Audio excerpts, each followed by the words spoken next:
यार जब से ये अमेजॉन मिनी टीवी मेरे हाथ लगाया ना, तब से मतलब मैं तो बिल्कुल बौरा सा गया हूं, क्योंकि जिस तरह के शोज यहाँ पर फ्री में अवेलेबल है ना, उसको देखने के बाद लिटरली लगता है कि यार ठीक है, कुछ सही जगह पर टाइम वेस्ट कर लिया जाए तो कोई दिक्कत की बात नहीं होती। और वो भी तब जबकि हम देख रहे हैं कि बिल्कुल ठीक सामने मुहाने पर हमारे इतना बड़ा वीकेंड रखा हुआ है, जिस वीकेंड के ऊपर न जाने क्या कुछ हम देखकर अपना टाइम पास कर सकते हैं, अगर इस ठंडी में आपको बाहर निकलने का मन नहीं है तो। अब आज मैं आपके सामने कोई एक या दो शो नहीं, बल्कि पूरे के पूरे 5 के ड्रामा की बात करने वाला हूं, जिससे कि आपका रिसर्च का टाइम काफी हद तक बच जाएगा, क्योंकि भाई आपके लिए मैंने मेहनत कर ली।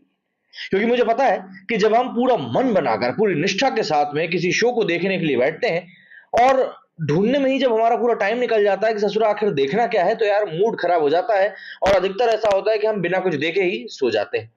अब देखो, एक कहानी का सबसे स्ट्रांग पॉइंट क्या होता है?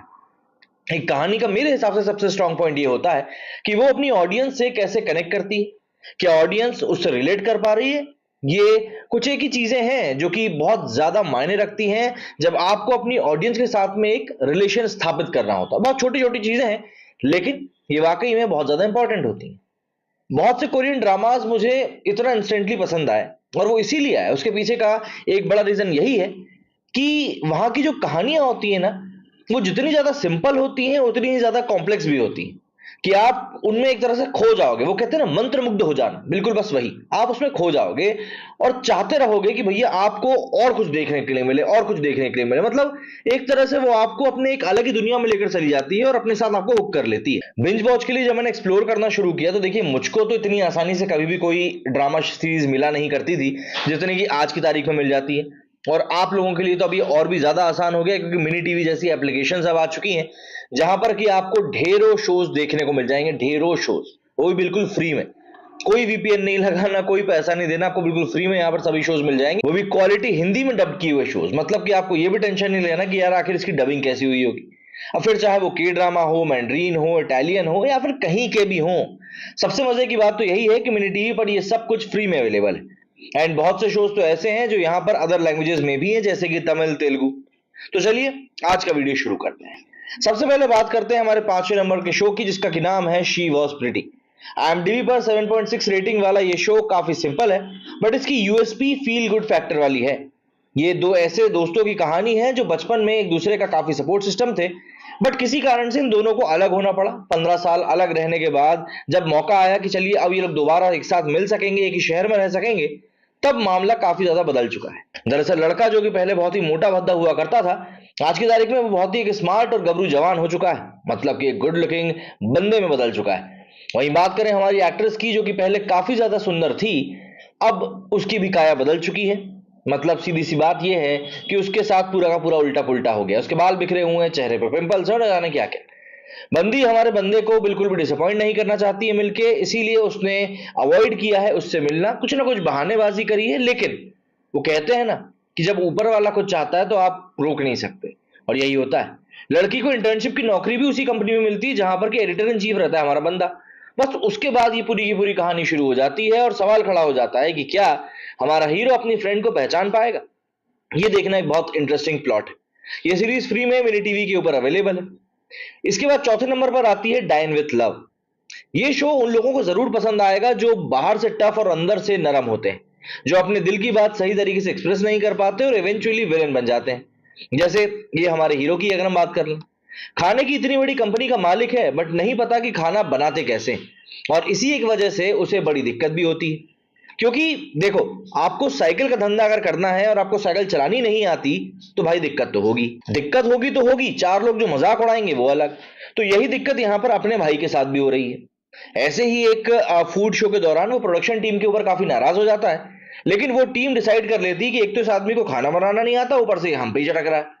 तो वो लोग डिसाइड करते हैं भाई साहब को मजा चखाने का, और वो लोग उसकी किचन की स्किल्स के बारे में या कुकिंग स्किल्स के बारे में, जो कि उसको बिल्कुल बिल्कुल भी नहीं आती है, वो सबको बता देते हैं, उसको एक्सपोज कर देते हैं। और जैसे ही पब्लिक में ये बात चली जाती है कि इतनी बड़ी फूड कंपनी के मालिक को खाना बनाने का कुछ भी एबीसीडी नहीं आता, तो इससे उसकी कंपनी की एक नेगेटिव इमेज मार्केट में जाना शुरू हो जाती है और उसकी कंपनी की इमेज को काफी ज्यादा नुकसान होता है। यहीं पर एंट्री होती है उसके साथ, मतलब उसको उसका बेड़ा पार लगाने वाली सू की। सू उसका नाम है, जो कि बंदी है, वो उसकी पीआर मैनेजर भी है हमारे बंदे की। अब उसको रिस्पॉन्सिबिलिटी मिलती है कि इस पूरे के पूरे मेस को वो कैसे करके संभालती है या साफ करती है। And the best thing is, सू केलन जो कि बंदी है हमारी, इसका एक नेचुरल टैलेंट है कि इसको खाना बनाना बहुत अच्छा आता है। एंड इसलिए सू केलन डिसाइड करती है कि इस पूरी सिचुएशन से निकलने का बस एक ही तरीका है कि वो युहाओ को या कुकिंग सिखाए, और वो धीरे धीरे उसका कुकिंग सिखाना शुरू भी कर देती है, जिससे कि उसमें एक सेंस ऑफ रिस्पॉन्सिबिलिटी भी डेवलप होने लगती है। बट युहाओ को स्टार्टिंग में ये सब अच्छा नहीं लगता, बट वो जैसे जैसे लैंड के पास और नजदीक आता जाता है उसे भी ये सब अच्छा लगने लगता है, प्लस उसकी पर्सनैलिटी में कई सारे पॉजिटिव चेंजेस आने लगते हैं। लेकिन बात यही है कि कहानी सिर्फ इतनी नहीं, इस कहानी में युहाओ का एक पास भी है जो उसे बहुत परेशान कर रहा है, और वही मेन कल्प्रिट भी है। लेकिन वो क्या है, ये सब जानने के लिए आपको मिनी टीवी पर इस शो को देखना पड़ेगा, और ये सीरीज फ्री में मिनी टीवी के ऊपर अवेलेबल है। इसके बाद बारी आती है नेटफ्लिक्स की series all of us dead की। एक साउथ कोरियन सिटी है ह्योसन, वहां एक पागल साइंस टीचर एक बहुत ही हॉरिफिक एक्सपेरिमेंट कंडक्ट करता है, जिस वजह से वहां के लोकल हाई स्कूल के लोग ज़ोंबीज में कन्वर्ट हो जाते हैं। जैसे जैसे ये वायरस फैलता जाता है, वैसे वैसे ही उस स्कूल की अथॉरिटीज लगातार अपने जितने भी कोशिशें रहती हैं सब में फेल होती जाती हैं इस पूरे वायरस को कंटेन करने में।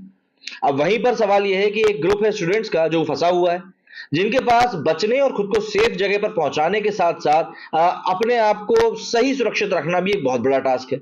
सबसे बड़ी बात, उनको अपने दिल और दिमाग को सही तरीके से इस्तेमाल करना होगा, जिससे कि वो लोग शांत रह सकें और एडवर्स सिचुएशन में भी सही डिसीजन ले सके।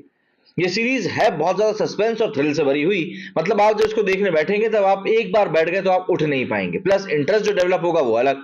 ये सीरीज नेटफ्लिक्स के ऊपर अवेलेबल है, बस यहां पर बात यह है कि आपको पैसे देने पड़ेंगे। दूसरी सीरीज है माय नेम, जो कि एक बार फिर से सस्पेंस थ्रिलर वाली वेब सीरीज है, और ये भी नेटफ्लिक्स के ऊपर अवेलेबल है। ये एक रिवेंज ड्रामा है। यूजी वून के फादर की सडनली डेथ हो गई है, और वो चाहती है बदला, चाहे वो किसी भी कीमत पर हो। वो उस शख्स को मार के बदला लेना चाहती है, बस, और कुछ भी नहीं। उसके दिमाग में और कुछ भी नहीं है, बस एक यही फितूर उसके दिमाग में चढ़ा हुआ है। इसके बाद जीवून एक ड्रग क्राइम गैंग डोंगशियोन के लिए काम करना भी शुरू कर देती है, जिसे चोई मुजिन, और इस पूरे सीन के बाद में मुजिन की हेल्प से वो अपने फादर की डेथ के रीजन का ही पता लगाना चाहती है। इसके लिए जीवून पुलिस फोर्स भी ज्वाइन कर लेती है, और डोंगशियोन के गैंग में पुलिस के लिए अंडरकवर भी काम करती है। जीवू अपना एक फेक नाम रख लेती है, ओ हेजिन, और उसे वहां पर ड्रग इन्वेस्टिगेशन यूनिट में काम करना होता है इंचेंग मेट्रोपॉलिटन पुलिस स्टेशन में। उसे वहां पार्टनर के तौर पर डिटेक्टिव जियोन पिल्डो मिलते हैं।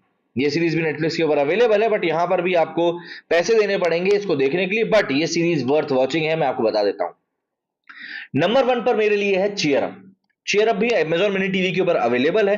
अब आप कहेंगे यार ये चीयर अप तो बिल्कुल बिल्कुल बच्चों की कहानी है, तो हाँ, ये बच्चों की कहानी है, बट जो मेरे लिए सबसे इंपॉर्टेंट फैक्टर होता है वो होता है फील गुड फैक्टर, कि आप किसी भी वेब सीरीज को देखें तो आपको देखकर अच्छा लगे, आपको लगे कि नहीं दुनिया में अभी भी कुछ अच्छा बचा हुआ है, कि भैया ये वैसी वेब सीरीज है। दरअसल cheer up is one of the best shows which falls under K drama, और ये अमेजॉन मिनी टीवी पर अवेलेबल है। इस शो की सबसे खास बात यह है कि ये बेस्ड है आपके और मेरे जैसे कई सारे कॉमनर्स की लाइफ पर। कहानी है एलीट हाई स्कूल की जो सियोल में है।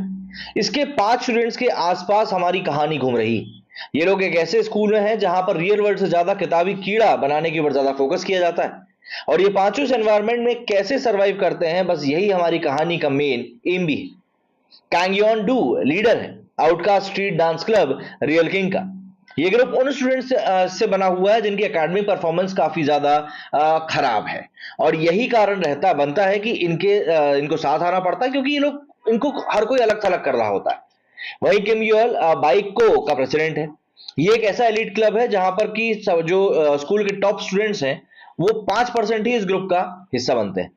कहानी में ट्विस्ट तब आ जाता है जब इन दोनों ही ग्रुप्स को मर्ज करके एक जबरदस्ती का चीयरलीडिंग ग्रुप बना दिया जाता है, और ये बच्चे अब अपने आसपास के डिफरेंसेस को भुलाकर साइड रखकर साथ में काम करने के लिए तैयार हो जाते हैं, सिर्फ अपनी क्लब की जीत के लिए। एंड जैसे जैसे वो लोग आगे बढ़ते हैं, इन सभी स्टूडेंट्स का बॉन्ड और दोस्ती अंडरस्टैंडिंग और भी ज्यादा मजबूत होती जाती है, और एक अनब्रेकेबल बॉन्ड जो है डेवलप हो जाता है। Cheer Up is a story that aims at ordinary high school students' misadventures including love, heartbreak, pain and friendship. सबसे अच्छी बात तो यही है कि मोस्ट ऑफ के ड्रामा आपको मिनी टीवी पर ऐप पर मिल जाएंगे, जिसके ऊपर ढेरों शोज डले हुए हैं। फिर चाहे वो के ड्रामा हो या कहीं के भी शोज हो, लेकिन आपको लिटरली इन शोज को देखने में मजा जरूर आएगा। सबसे मजे की बात तो यह है कि मिनी टीवी पर ये सब कुछ फ्री में अवेलेबल भी है, एंड बहुत से शोज ऐसे हैं जो यहाँ पर अदर लैंग्वेजेस जैसे कि तमिल तेलुगु में भी अवेलेबल हैं।